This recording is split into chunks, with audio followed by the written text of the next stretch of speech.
Bonjour chers bien-aimés, très content de vous savoir nombreux encore aujourd'hui et nous allons devoir continuer sur tout ce que nous avions déjà commencé à parler il y a déjà 2 séances passées. Nous étions en train de parler sur le service, servir Dieu. Aujourd'hui encore sous un autre numéro et nous allons devoir parler sur servir Dieu, à quoi s'attendre, à quoi devons-nous nous attendre lorsque nous sommes au service de Dieu. Nos attentes doivent être basées sur quoi? Vous savez, lorsque vous êtes en train de faire n'importe quel type de service, vous devez savoir, après avoir fait tout ce que je suis en train de faire, qu'est-ce que j'aurai à la fin? Après avoir fait tout ce que je suis en train d'exercer, d'exécuter pour Jésus-Christ, moi-même, je dois m'attendre à quoi? Eh bien, et toi aussi, en tant qu'enfant de Dieu, tu dois te poser ce genre de questions. Lorsque tu es au service de Dieu, tu dois nécessairement t'attendre à quoi? Vous savez, si vous ne connaissez pas les aboutissements ou soit les finalités différentes qui sont vraiment obligatoirement appelées à vous arriver, puisque vous êtes au service de Dieu, ça vous arrivera à fuir, pensant que c'est le diable, pensant que c'est vous, mais c'est là que Dieu vous demande d'être, ou soit Dieu vous demande de faire de cette façon-là. C'est sur ça que nous allons devoir parler aujourd'hui. Et dans notre thème d'aujourd'hui, il y a le mot s'attendre. J'ai essayé d'expliquer ça, mais en passant, je voudrais essayer de marteler avec 2-3 mots dessus. C'est-à-dire, lorsqu'on parle du verbe s'attendre, ça veut dire tout simplement être en attente de quelque chose. Être en attente de quelque chose. Quelqu'un est en train de patienter un élément, est en train de patienter quelque chose. Et là, on parle de s'attendre. Ça peut aussi signifier que supposer l'arrivée d'un événement qui devrait se produire, croire en sa réalisation. Vous voyez, c'est ça s'attendre. Quelqu'un est en train de supposer qu'un événement doit lui arriver.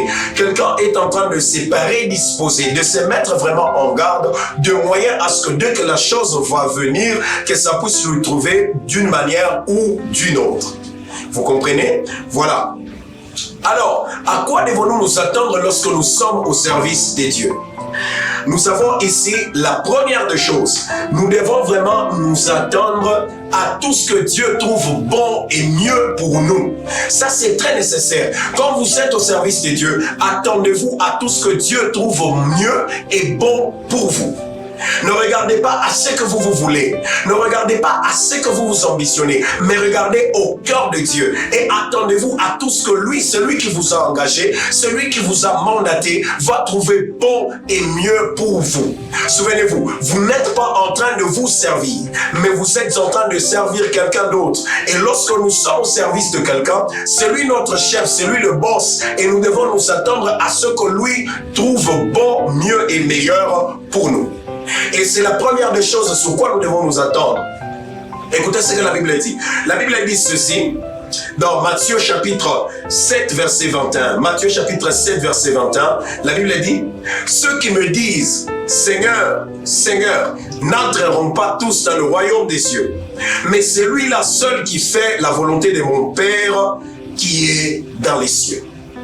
Voilà, ici Jésus est en train de parler sur les caractéristiques des gens qui sont à son service et parmi tous ces gens-là, qui sont ceux-là qui seront sélectionnés, engagés et se retrouver avec le Père dans les lieux célestes.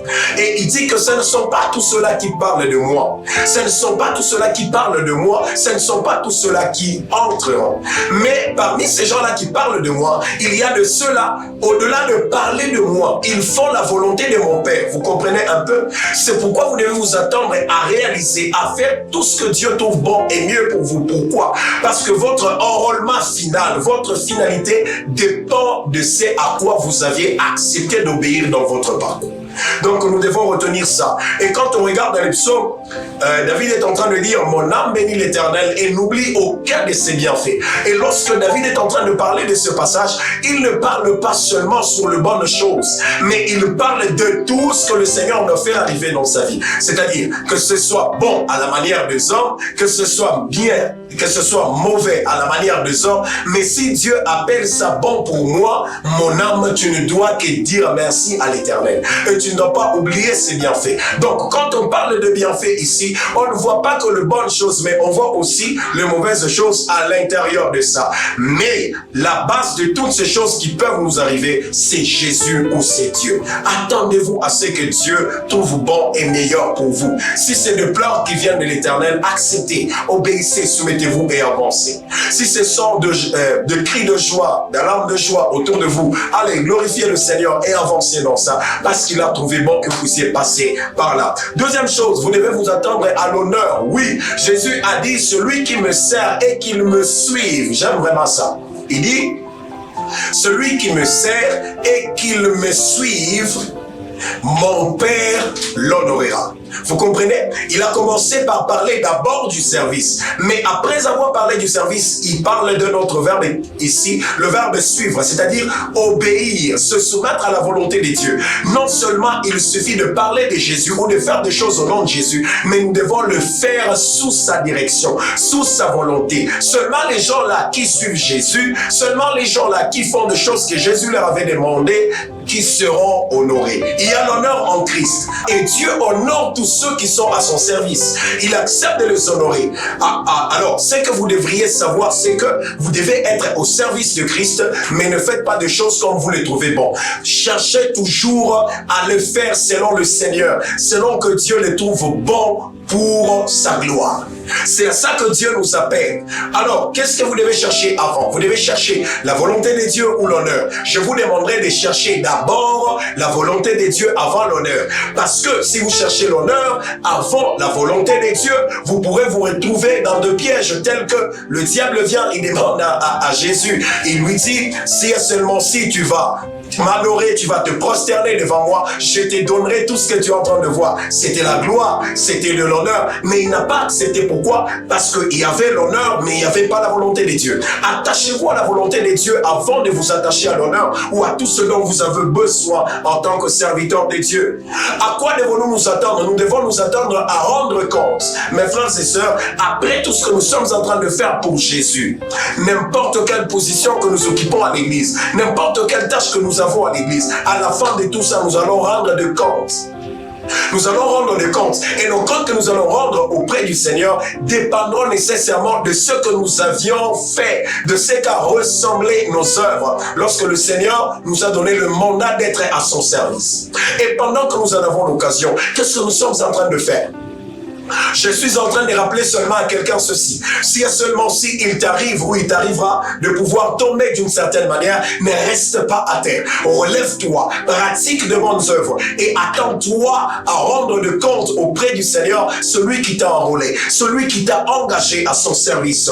La Bible est en train d'ailleurs de nous parler de ça. Lorsque nous sommes en train de lire Romains chapitre 14 verset 12. Romains 14, 12, l'apôtre Paul dit ceci: ainsi chacun de nous rendra compte à Dieu pour lui-même. J'aime son insistance. Je ne rendrai jamais compte pour ma mère, pour mon père, pour mon frère, pour ma soeur, mais je rendrai de compte à Dieu pour moi. C'est pourquoi, s'il te faut faire la vie chrétienne, ne la fais pas au modèle de tel, mais fais-la au modèle de Christ, celui qui n'a pas péché, celui qui ne s'est pas livré à n'importe quoi dans le monde, mais qui a accepté de se garder pour la gloire de Dieu. C'est à ça que Dieu nous appelle, à manifester cette justice dans notre vie tout le jour et tout le temps. Peut-être que le temps que tu m'entends, il t'est arrivé de tomber, il t'est arrivé de chuter. Je t'assure, ce n'est pas la fin de la course. La course continue encore. Relève-toi, bats-toi et avance. Dieu t'appelle à avancer. Ok, une chose que j'aime déclarer aujourd'hui, c'est que ce n'est pas parce que quelqu'un t'a présenté Christ qu'il est appelé à l'enlever dans ta vie, si lui l'a enlevé dans la sienne. Ça va? Alors toi, tu as le temps de suivre le modèle de Christ et suivre tous les rudiments, tout ce que le Seigneur est en train de t'apprendre tout le jour. C'est pourquoi, au-delà d'écouter Jésus par la bouche des autres, entends-les par la parole, selon son esprit, et ça t'aidera à lui rester fidèle. Une autre chose, nous devons nous attendre à la prudence et à la considération de l'autre.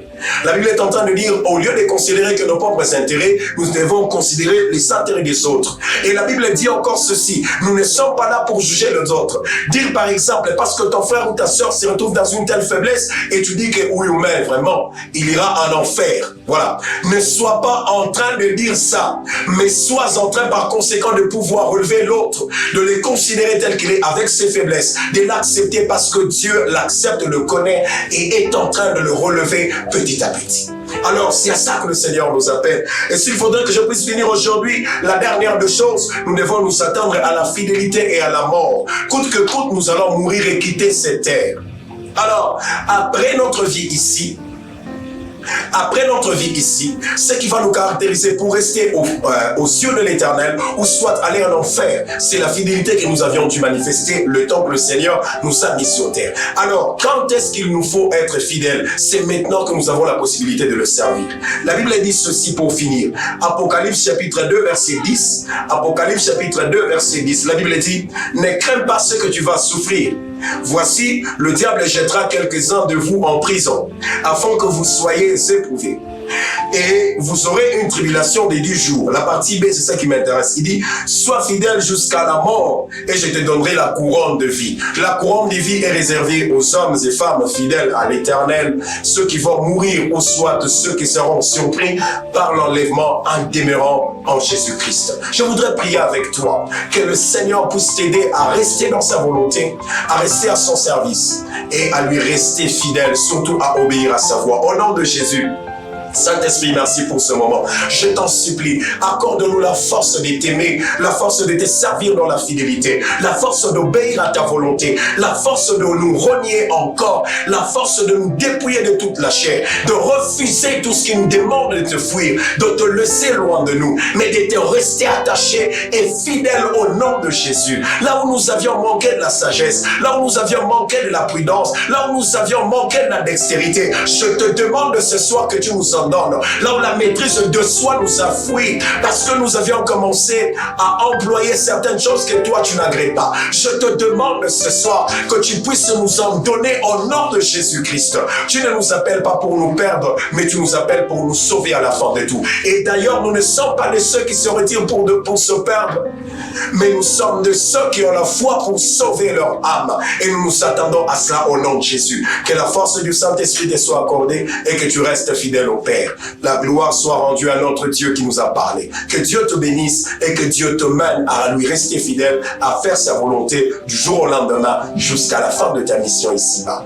Dieu te bénisse encore.